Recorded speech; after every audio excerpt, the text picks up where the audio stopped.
Bienvenidos a esta clase de la unidad 4 sobre predimensionado de arcos. Recordemos que estamos pensando en cerchas, arcos, cables, membranas y cáscaras como sistemas estructurales de grandes luces. En esta unidad curricular, Sistemas Estructurales 30 del curso intensivo 2022. Los arcos, así como las bóvedas, son antiguos en su origen. Se puede decir que la idea del voladizo en arcos, bóvedas y cúpulas son ideas constructivas que se remontan hasta el 2900 a.C. Sin embargo, estas configuraciones no tuvieron gran importancia en la arquitectura egipcia o griega, siendo utilizadas solo para edificios de menor importancia. La contribución romana en arcos no es su invención, sino su utilización para luces considerables, y su gran utilización para casi todo propósito.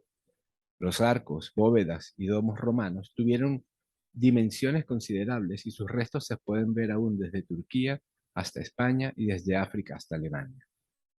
Por ejemplo, el domo del Panteón de Roma, construido en el siglo I después de Cristo, tiene una luz interna de 43 metros que no fue superada sino hasta la segunda mitad del siglo XIX.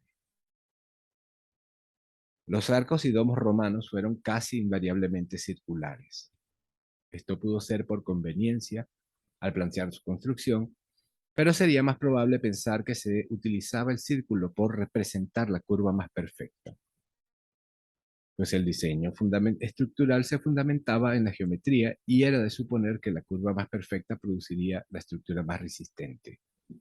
Sin embargo, para la elección de los arcos se debía contrapresar sobre el estrados, como vemos en esta imagen del acueducto romano de Pont du Gard. El espacio entre los arranques de los arcos en cualquiera de los niveles, vemos que está relleno con piedra también, de manera que se contrapesaba a ambos lados del estrados para garantizar que los esfuerzos dominantes del conjunto sean de compresión. Se sabe, además, que un arco semicircular requiere un cierto espesor para ser estable. No puede haber una cadena invertida o catenaria en él si el espesor es menor al 10% del radio. Esto, según Heyman en su libro La ciencia de las estructuras. Los arcos apuntados, por ser bastante más cercanos a la forma de la catenaria, resultaron más eficientes que los de medio punto. Su forma reduce mucho la posibilidad de empuje hacia afuera del extrados, permitiendo la ligereza y permeabilidad, por ejemplo, del sistema de arcos y bóvedas en la arquitectura gótica de catedrales. La catenaria, que es la curva que toma una cadena entre dos puntos suspendidos a igual altura, cuya forma genera esfuerzos de atracción en la cadena, es una forma que al ser invertida y construida en materiales pétreos, trabaja exclusivamente a compresión, sin generar empujes externos por flexión en ninguno de los puntos de su desarrollo, como vemos acá en este modelo funicular de Antoni Gaudí.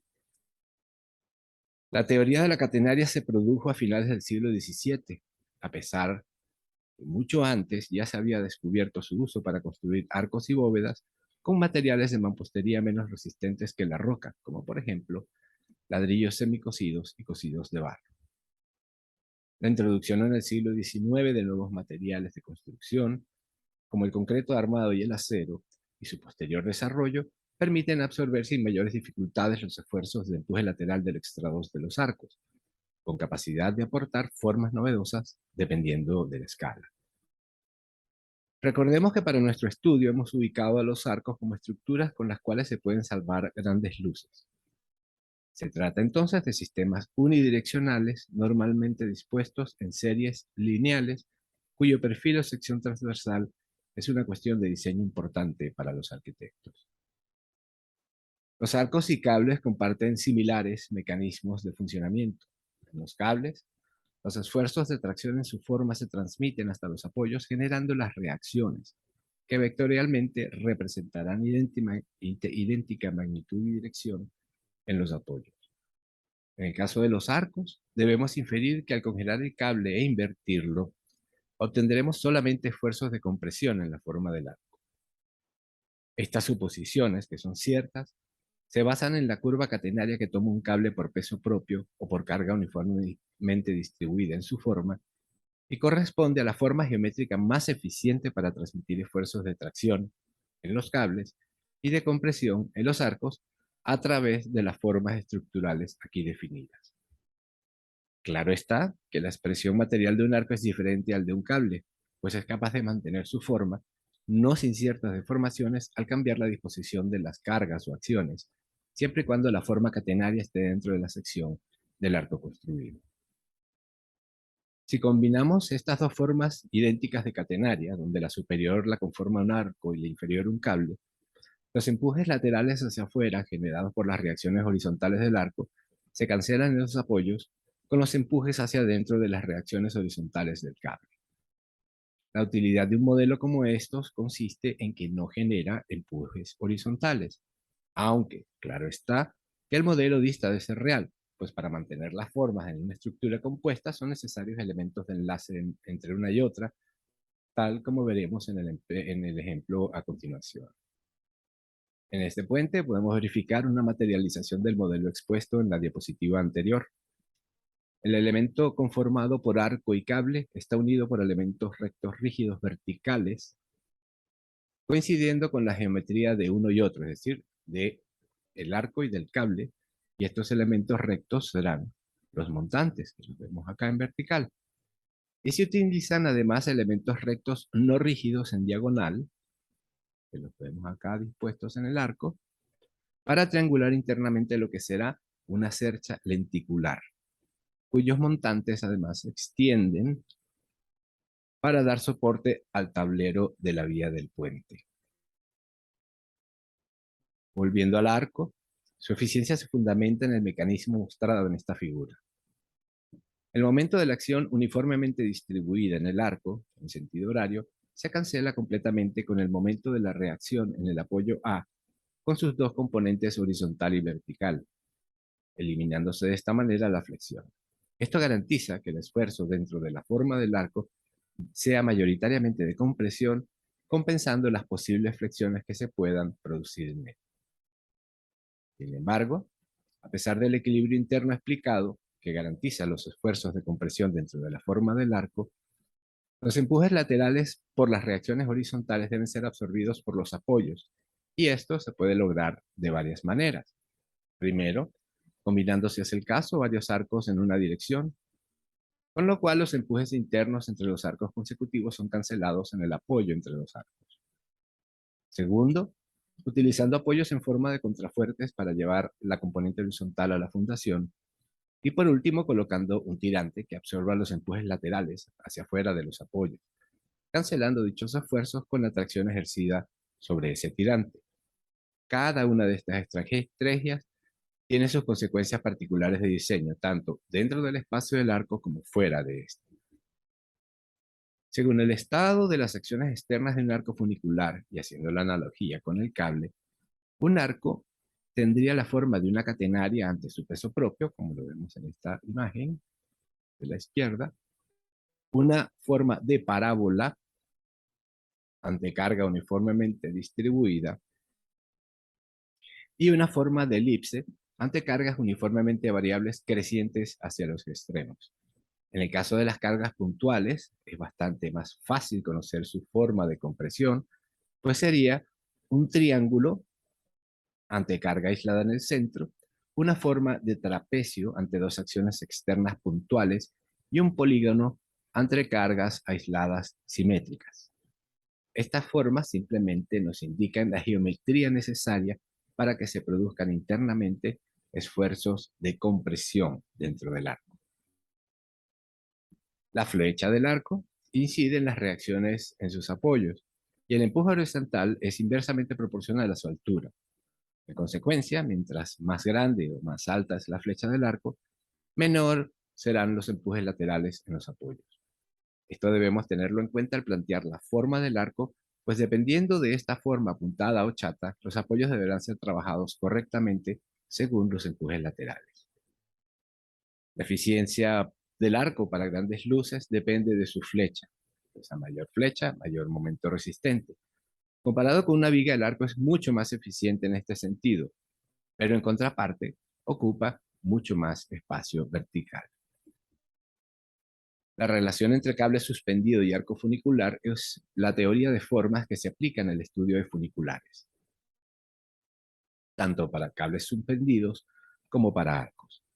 Y es la base para pensar en arcos o en cables al momento de ser escogidos como el sistema estructural para cubrir una gran luz, pues da una muy buena idea preliminar de la forma de la estructura.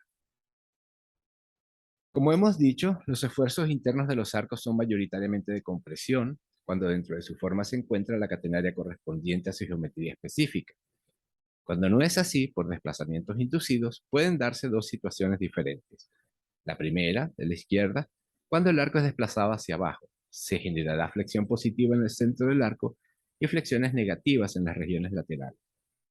En caso que el desplazamiento del arco sea hacia arriba, las flexiones serán negativas en el centro del arco y positivas en las regiones laterales. En nuestro caso, flexión positiva implica una distribución de compresión en las fibras superiores y de tracción en las fibras inferiores de la sección transversal del arco. Flexión negativa será entonces una inversión de estas tensiones internas, siendo las de las fibras superiores de tracción y de compresión las de las fibras inferiores de la sección transversal del arco. Por esta última es que se verifican los empujes laterales hacia afuera del extra 2 en arcos semicirculares con relaciones espesor-radio inferiores a 10. Dos maneras de hacer más eficiente la distribución de las tensiones internas en arcos es proveer de articulaciones lisas, en un caso sobre los apoyos del arco, para que no se generen grandes momentos flectores en los apoyos, distribuyendo entonces flexiones manejables en la sección transversal, como vemos en la figura de la izquierda. Y en otro caso, proponiendo un arco triarticulado con articulaciones lisas en cada apoyo y también en la clave del arco, representado en la figura de la derecha. Vemos cómo estas dos estrategias reducen las flexiones en el cuerpo del arco debido a cambios de temperatura o desplazamientos inducidos. Y en el caso del arco triarticulado, hacen posible la construcción en partes de los arcos, es decir, hacerla por partes que se pueden ensamblar después en obra.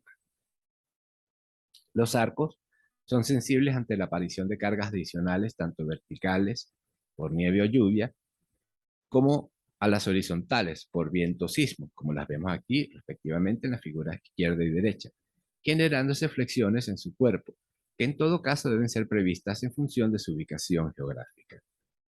Las variaciones térmicas son capaces también de cambiar la forma del arco, en base a que producen efectos como los de desplazamiento hacia abajo, en caso de contraerse el arco por variación negativa de temperatura, y el desplazamiento hacia arriba por la dilatación del arco producto de una variación positiva de la temperatura. Los arcos también son muy sensibles a los asientos de los apoyos, generándose ineludiblemente flexiones en el cuerpo del arco. Para cada modelo de arco bi o triarticulado, vemos acá cómo sería su forma estructural típica en cuanto a la sección transversal necesaria para resistir los momentos flectores en su longitud. Vemos cómo hay un crecimiento de la sección transversal a medida que vamos sobre los 45 grados del desarrollo del estrado del arco, que luego se reducen sobre la clave. Y, por supuesto, simétricamente ocurre lo mismo del otro lado. En el caso del arco triarticulado, vemos cómo sobre la región de la clave incluso se acentúa más esta reducción de la sección transversal, puesto que hay menor demanda de momento flector. Para arcos en diferentes materiales tenemos diferentes posibilidades en dimensiones. Vemos, por ejemplo, en madera laminada, los arcos pueden salvar luces de entre 30 y 75 metros con un canto de aproximadamente un cuarentavo de la luz. En acero estructural, los arcos pueden salvar luces superiores a 150 metros, especialmente si se trata de sistemas de barras trianguladas. Y el canto se sitúa entre un cincuentavo y un cienavo de la luz. Finalmente, los arcos en concreto armado pueden salvar luces de hasta 90 metros de luz con un canto de alrededor de un cincuentavo de la luz. Acá vemos un par de ejemplos de aplicación de arcos biarticulados en espacios de grandes luces. En el superior vemos cómo el cerramiento sigue la curvatura del arco y en el inferior vemos cómo el cerramiento puede ser pues con cualquier forma que pueda tomar, pero ello implica que la forma del arco pues deberá ser más apuntada para poder alojar el sistema de sujeción de esos elementos.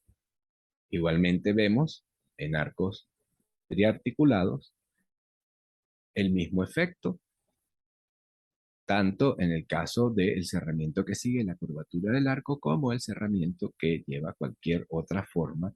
Lo que tendría que necesariamente suceder es que el arco tenga pues una flecha mucho más grande y quizá una geometría diferente. Pasaremos ahora a revisar una serie de gráficos muy útiles al momento de predimensionar arcos en diferentes materiales, basados en la luz a cubrir y la altura o flecha del arco con una aproximación al peralte de sucesión transversal. Recordemos que la idea es tener la capacidad de diseñar la estructura con unas dimensiones suficientes para el proyecto arquitectónico, que luego será precisada por el cálculo estructural. El arquitecto debe tener entonces un conocimiento suficiente de cómo funcionan las estructuras para plantear soluciones correctas a las propuestas que plantea el proyecto. Por ejemplo, en el caso de arcos de concreto armado, supóngase que escojamos una luz como por ejemplo los 50 metros y vemos que para 50 metros tendríamos rangos de flecha que irían desde los 6 metros hasta los 15 metros. Hay una variabilidad enorme en este gráfico, pero justamente eso nos sirve a nosotros para poder plantear diferentes geometrías en nuestro diseño y buscar la más adecuada a la forma arquitectónica que nosotros estamos cubriendo. Y en cuanto a superalte, estaríamos hablando de que para 50 metros estaría cerca del metro de altura el peralte de la sección de concreto armado. De igual manera vemos en acero, como por ejemplo para 50 metros cuadrados estaríamos hablando, 50 metros de luz, perdón, estaríamos hablando de unos 9, entre 9 metros y unos 18 metros de flecha, y un peralte de un cienavo de la luz, es decir, estaríamos hablando de 50 entre 100, estaríamos hablando de medio metro de altura. En el caso de arcos de madera laminada, igual tenemos la expresión de la luz contra la flecha o la altura. Escogiendo el mismo ejemplo, vemos que los 50 metros tienen una relación de altura de entre 8 metros y unos 17 metros, pareciéndose bastante al de acero. Y su peralte, para 50 metros, estaríamos hablando de cerca de unos 70 centímetros. Nuevamente, muy parecido a lo que es el acero, lo único que el rango de las estructuras en madera laminada es bastante menor a el de las estructuras de arcos en acero. Bien, espero que con esta conferencia, con esta clase, puedan tener cubierta la parte de mecanismo de funcionamiento de los arcos y algunos datos sobre el predimensionado de estos elementos en diferentes materiales. Muchísimas gracias por su atención y pues seguramente nos veremos en la próxima clase que se denominará cables.